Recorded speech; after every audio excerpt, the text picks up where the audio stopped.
Dan pemirsa untuk mengetahui lebih lanjut terkait himbauan BMKG kepada masyarakat agar mewaspadai potensi banjir pesisir atau banjirop menyusul adanya fenomena bulan purnama pada 5 Mei 2023 mendatang. Kami akan membahasnya dalam dialog Nusantara Petang.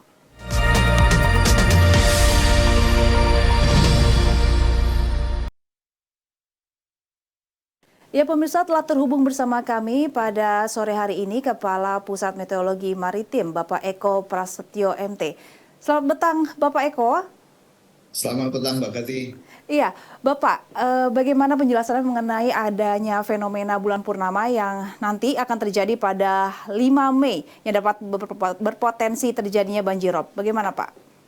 Ya, perlu kita ketahui bersama bahwasannya di setiap bulan purnama, juga di setiap bulan baru ya, BMKG selalu memberikan peringatan dini kepada masyarakat, terutama di wilayah-wilayah yang sering terdampak banjir rob atau banjir pesisir, di mana fenomena ini selalu diikuti oleh pasang maksimum. Ya, pasang maksimum ini dapat menyebabkan terjadinya masuknya air laut ke daratan. Jika ini terjadi, maka masyarakat yang berada di wilayah-wilayah yang sering terdampak banjir pesisir ini tentunya akan mengalami gangguan hingga kerugian-kerugian yang bisa diperoleh.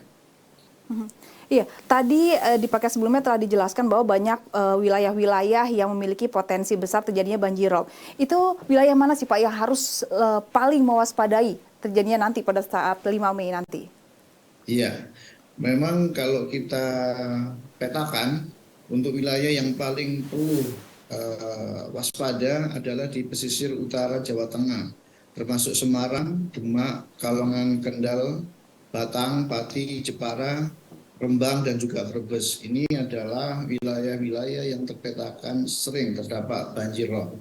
Juga di beberapa wilayah, di antaranya pesisir Aceh, di Sabang ya, juga pesisir Sumatera Utara di sekitar Belawan. Ini sering banjirop ini mengganggu aktivitas masyarakat dalam beraktivitas sehari-hari. Sehingga masyarakat perlu menyiapkan upaya adaptasinya, juga mitigasinya jika memang ini terjadi di wilayahnya yang memang kerap kali mendapatkan ancaman banjir pesisir ini. Iya, sebenarnya faktor apa sih Pak yang menyebabkan bahwa tadi Bapak sebutkan di Jawa Tengah seperti Semarang dan juga Aceh itu yang menyebabkan memiliki Ya, potensi besar. Apa faktor-faktornya Pak? Apakah faktor alamkah di situ yang menjadi ya. potensi besar di situ? Ya, yang pertama adalah faktor tinggi muka air laut yang lebih tinggi daripada daratan ya. Ini menyebabkan mengalirnya air laut masuk ke daratan dan ini harus dibendung dengan tanggul-tanggul. Ketika sudah masuk dan sulit mengalir kembali ke laut, perlu dipompa dengan disiapkan rumah-rumah pompa. Ini faktor yang mungkin seringkali terjadi di lingkungan masyarakat yang sering terdampak banjir pesisir. Faktor yang lain mungkin di daratan, di beberapa wilayah atau di beberapa titik terjadi settlement atau penurunan muka air, penurunan muka tanah ya, sehingga ini juga akan menambah dampak terhadap masuknya air laut ke daratan. Ya, antisipasi sudah dilakukan Pak di daerah-daerah yang tadi berpotensi tinggi. Apakah antisipasi telah dilakukan Pak seperti memasang tanggul, pompa-pompa yang tadi Bapak sebutkan Ya, bagaimana Pak? ya. Ya, memang BMKG dengan pihak terkait sudah melakukan antisipasinya. Bahkan sebelum Lebaran kemarin di penghujung Ramadan, kita bersama kementerian lembaga terkait sudah melakukan koordinasi titik-titik mana yang nantinya memperoleh dampak yang besar terhadap ancaman banjir pesisir ini. Kemudian apa-apa saja yang harus disiapkan sehingga masyarakat siap untuk mengantisipasi agar tidak timbul kerugian-kerugian yang diperoleh akibat adanya banjir pesisir atau banjirop ini. Seperti yang sudah dijelaskan di depan, jika ada perikanan darat maka perlu segera ditanggul, jika perlu panen cepat, panen cepat, jika tidak memungkinkan maka harus ditanggul sementara supaya ikan-ikan yang ada di tambak kita tidak keluar akibat luapan dari banjir pesisir ini. Juga tambak garam, jika cepat bisa kita panen garamnya ya kita lakukan supaya apa yang sudah siap panen tadi tidak sirna begitu saja oleh datangnya banjir pesisir ini. Juga masyarakat yang berada di pelabuhan yang memiliki pergudangan yang mungkin akhirnya mengganggu untuk penyimpanan barang-barang di pergudangan tersebut ya tentunya harus diantisipasi. Untuk masyarakat yang berada di sekitar pesisir yang sering terdampak banjirop ini, instalasi listriknya juga perlu dipastikan aman. Jangan sampai justru membahayakan jiwa ketika banjirop ini menerjang di lingkungan mereka. Demikian. Iya, jadi masyarakat pun harus siap dan juga berhati-hati ya Pak ya. Iya, Ya. Pak, akankah dampak fenomena bulan purnama di tahun ini tanggal 5 besok dapat berdampak lebih besar bagi wilayah-wilayah pesisir dibandingkan dengan tahun-tahun sebelumnya fenomena tersebut, Pak? Ya, kalau analisis kami memang tidak sedahsyat di beberapa waktu yang lalu. Ya, analisis kami akan ada genangan air laut yang masuk ke daratan yang memang ini kerap kali mengganggu aktivitas masyarakat. Bahkan jika tidak diantisipasi bisa menyebabkan kerugian-kerugian yang diterima masyarakat akibat dari banjir pesisir ini. Iya. Dari banyaknya wilayah yang tadi akan dikhawatirkan akan terdampak, apakah ada kesamaan secara geografis dari wilayah-wilayah itu? Ya, memang perlu dikaji lebih lanjut ya terkait dengan kesamaan geografis. Tapi yang jelas ketika permukaan tanah lebih rendah daripada tinggi muka air laut, otomatis ini adalah tempat singgah dari air laut ke daratan. Masyarakat harus paham lingkungannya. Apakah lingkungannya memang lebih rendah dari muka air laut di lingkungan mereka.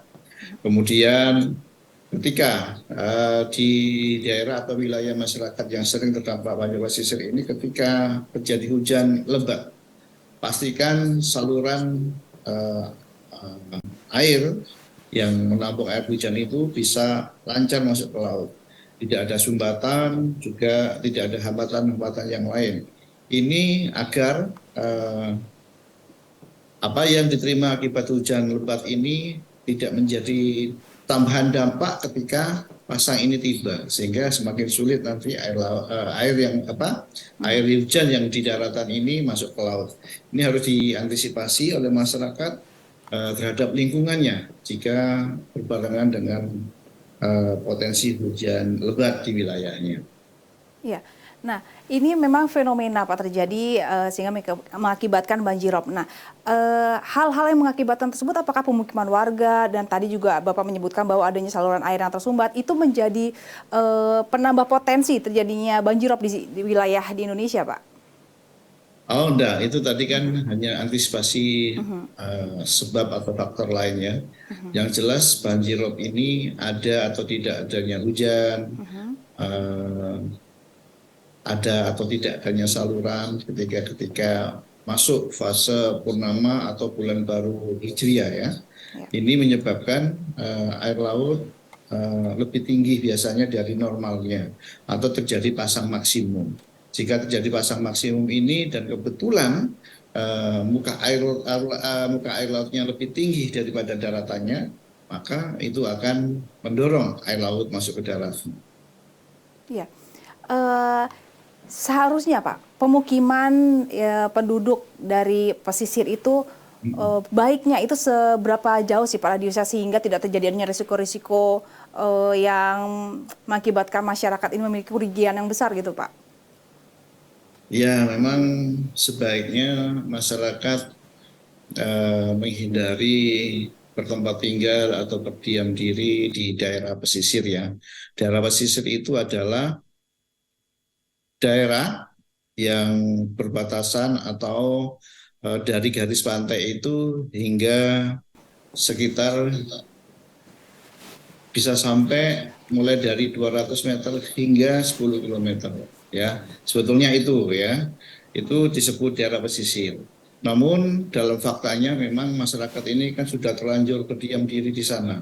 Maka antisipasinya adalah ketika mendapat informasi adanya potensi banjir pesisir ini untuk lebih